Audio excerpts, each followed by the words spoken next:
Micronutrients are essential for health. They're only needed in small amounts for the body, but they're not produced by the body, so they need to be ingested in the diet and provided by the diet. کم بودن این میکرونوترینت ها با خطرناکی دارد برای همه انسان، هم با مرد و هم با زن.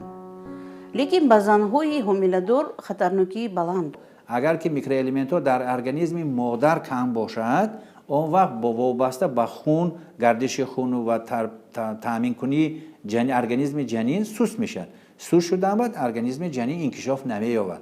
دیگر و پرابلم این اگر که فلات تروشی یا که فولیو کیسلات میگن، اگر که در ارگانیسم زنکی حامله‌دار مقدار فلات کم باشد، اون وقت جنین اون گرفتار چوره حرام‌مست که پیدا میشه دنیا و این آینده با میبره به فلج گودک یا که به فافتی گودک، به زیاد شدن فافتی گودک.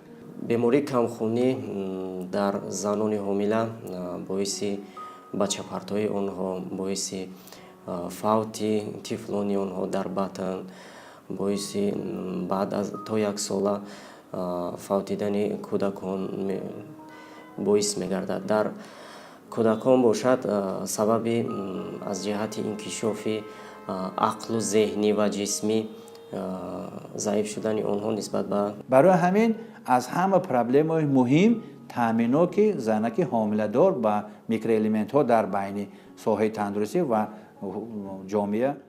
Beyond the loss of health and life, there are economic and social costs associated with lack of micronutrients. Lower productivity, lower earning potential, more burden on the healthcare systems. For example, in Jordan, fortifying the flour to prevent iron deficiency costs 0.03 dinars per person per year. Treating anemia costs 4.9 dinars per person per year.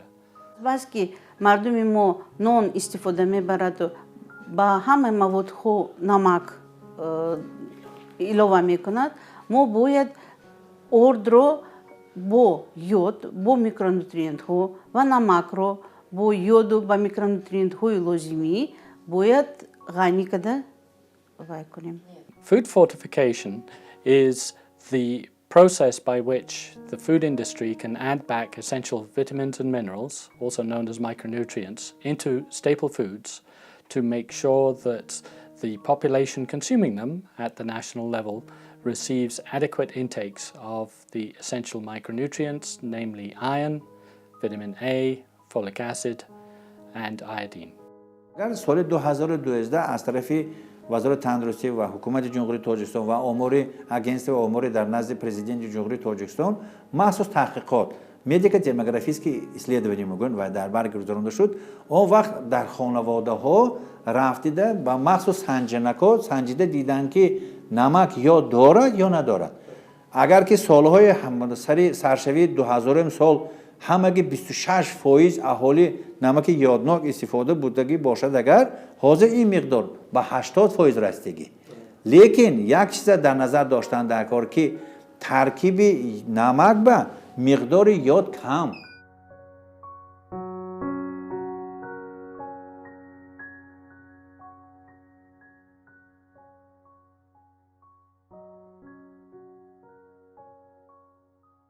در جمهوری تاجیکستان در بین زنهای حامله‌دار نشانه پنجشوی کمخونی زیاده از 45% رو در بر میگیرد.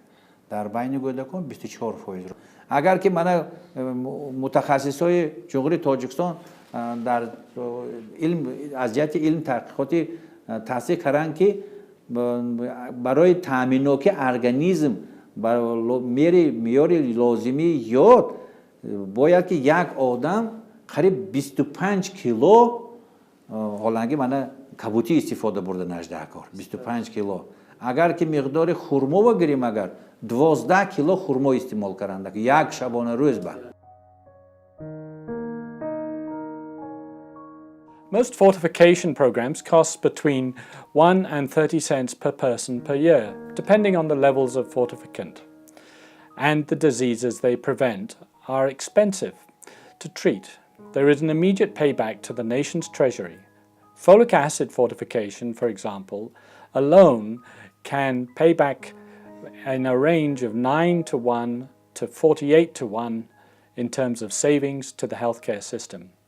This proven low-cost, high-impact intervention can lead families, communities and nations out of poverty and towards increased productivity and economic progress. The question is not whether we can afford to fortify food, it's whether we can afford not to fortify food.